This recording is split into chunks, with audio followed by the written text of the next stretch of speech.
E aí galera, sejam bem-vindos a mais um vídeo aqui no canal, como vocês estão? Vamos conversar hoje um pouco sobre matemática, né? Matemática do Enem. Então, se está perdido, não sabe como estudar, o que fazer, né? Envolvendo nessa área do conhecimento. E é uma matéria, né? Uma disciplina que muita gente tem dificuldade, que não sabe nem como resolver as questões da prova e está desesperado, ainda mais nessa reta final para o Enem. Fica aqui comigo nesse vídeo que eu vou te passar algumas dicas, alguns macetes que eu acho que vai ser bem legal e bem útil para você usar como matéria de apoio e dicas mesmo para você aplicar no seu processo de preparação. Mas antes de começar o vídeo e antes de te passar essas dicas, não deixe de se inscrever no canal, curte, comenta, compartilha o vídeo com os amigos, porque isso me ajuda bastante. E tá saindo vídeo novo todo dia aqui no canal, às 19 horas. Então se inscreve, curte, compartilha o vídeo. Let's bora! Bom galera, então vamos lá. Vamos conversar um pouco sobre matemática, né? O que fazer para gabaritar matemática? Tirar a nota máxima, né? Acertar 45 questões de 45. Eu acho que tem um passo a passo. Eu vou te falar o meu passo a passo, como eu enxergo, como você pode gabaritar a partir disso, né? A partir desse processo mesmo de preparação, desse guia que eu vou te mostrar nesse vídeo, mas também é muito relativo em alguns quesitos, né? Porque depende muito dessa forma de estudo, como você enxerga a matemática, o seu histórico com a matemática. Então eu vou te passar o meu passo a passo, né? Eu vou te mostrar as minhas dicas e critérios, né? Materiais que eu usei e formas que eu estudei, métodos de estudo que me ajudaram a tirar uma boa nota nessa parte em matemática, né? Então, vamos lá. Primeira coisa, antes de tudo, matemática não é que nem linguagens, né? Deixar logo claro aqui para vocês, porque linguagens é muito mais tranquilo, entre aspas, né? Se é que eu posso falar isso, mas porque assim, quando você vai resolver as questões, é mais interpretação de texto. Então, seu estudo está muito mais voltado, por mais que tenha literatura também, que você tem que estudar um pouco da teoria ali e tal, né? Da questão das escolas literárias, por exemplo, né? Com barroco, parnasianismo e tal. Mas na parte de linguagens é mais essa questão de interpretação de texto, né? Então você vai estar estudando muito mais fazendo simulados. Só que em matemática não. Matemática não é, por mais que seja interpretação de texto em grande parte, né? E a gente também tem que dar valor a isso, tem que reconhecer.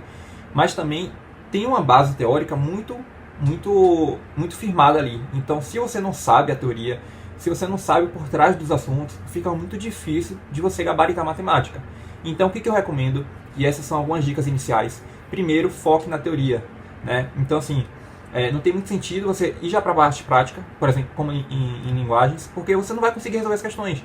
Você não vai saber qual é o cálculo, qual é a fórmula que tem que usar, bem semelhante com física também, né? E química, né? Na parte de exatas. Então, primeiro você tem que estudar a teoria, você tem que estudar os assuntos, né? O por trás disso, a base. Então, por exemplo, probabilidade, porcentagem, interpretação de gráficos e tabelas. Então, tudo isso está por trás, né? Logaritmos. Então, assim, estuda a teoria primeiro, pega os assuntos, faz um mapa mental, por exemplo. Eu fiz isso, eu tinha um caderninho e eu fazia flashcards e mapa mental de cada assunto, em matemática, com as fórmulas mais importantes, que eram mais recorrentes, por exemplo, no Enem.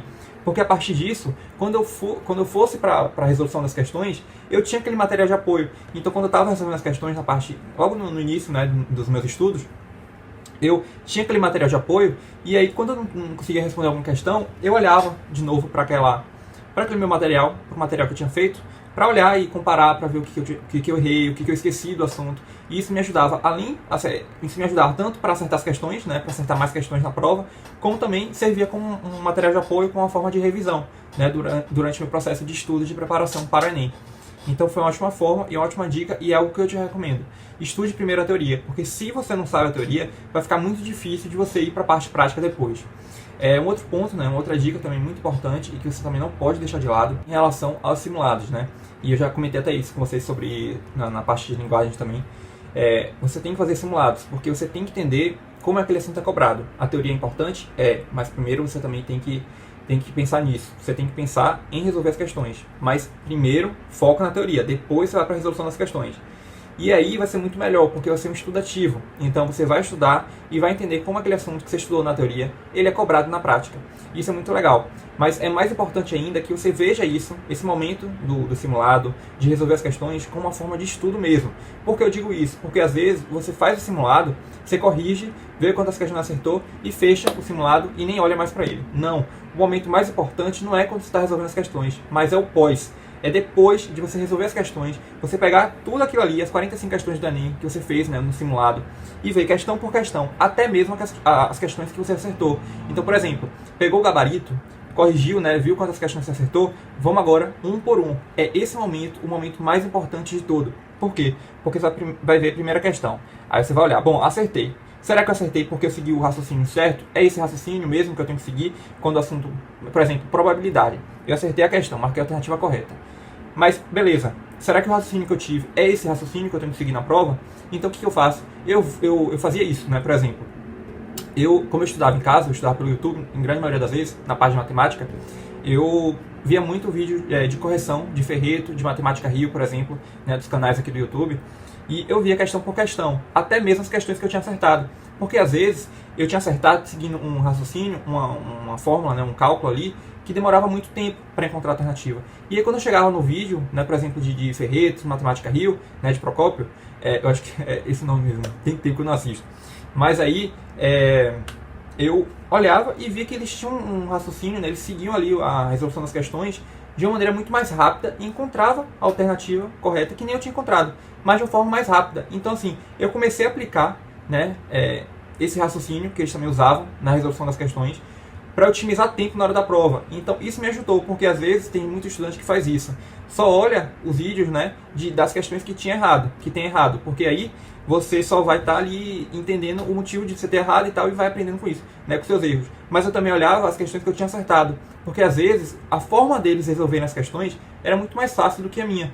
Então, para não ficar batendo cabeça, por mais que eu tivesse encontrado a resposta correta, eu ia seguir o raciocínio deles, porque eu tinha que usar tempo e eu ia acertar, né, de fato. Eu só ia entender uma outra forma de resolução das questões. E isso é muito bom também, porque às vezes na prova, se eu seguir um raciocínio pode não dar certo, mas o outro pode dar. Então isso me ajudou muito também. Além de você fazer os simulados, né, eu também estudava com os simulados. Eu estudava por cima dos meus erros e também das questões que eu tinha acertado, para ver se o raciocínio que o meu raciocínio, né, o raciocínio que eu tive para resolver a questão era o mesmo, ou era um raciocínio diferente, ou até mesmo muito melhor por meio dos outros professores, né? Então é uma ótima forma e uma ótima dica também para você aplicar no seu processo de estudo, né?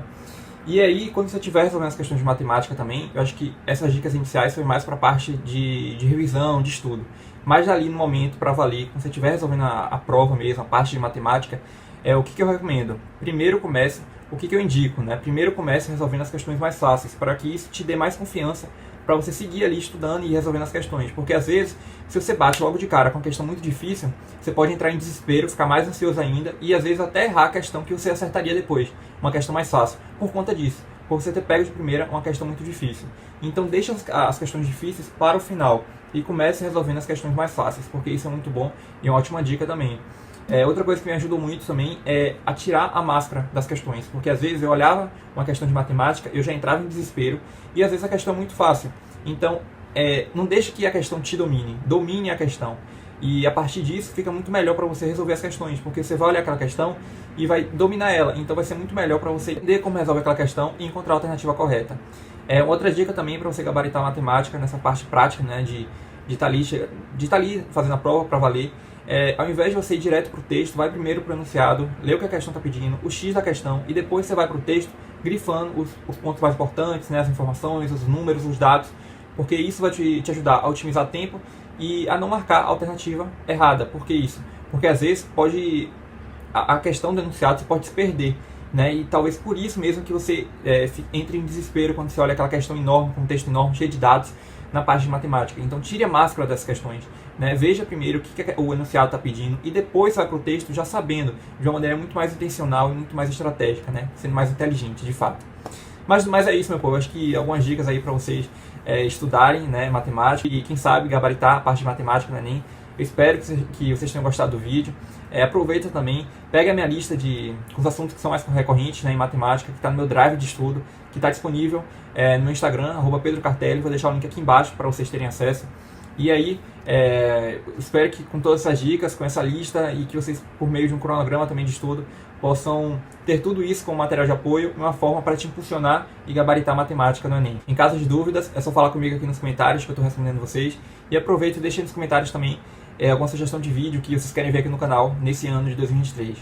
Então esse foi o vídeo, eu espero que vocês tenham gostado. E mais uma vez, obrigado de verdade por estarem aqui comigo. Até o próximo vídeo.